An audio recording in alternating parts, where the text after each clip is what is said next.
Ang saya ng sahod, hanggang 1 segundo lang. Aha, nakaka-relate ka ba dito? Huwag kang mag-alala dahil hindi ka nag-iisa. Tayong mga Pilipino, collective ang culture natin. Mahalaga sa atin yung kapwa, tao natin, yung mga tao sa paligid natin, yung pamilya natin at mga kaibigan natin.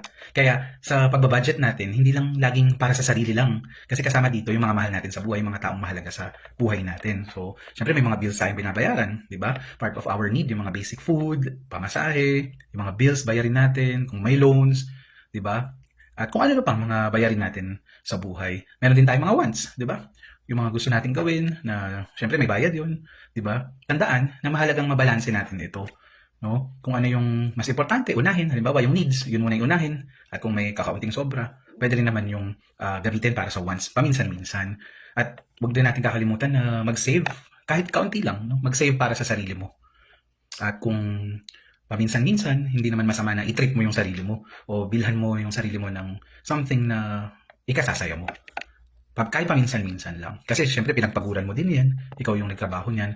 So yung effort na yun, lahat na yun, dugot pawis na yun, yung mga pagsisikap na yun, deserve mo yun. So treat yourself paminsan-minsan.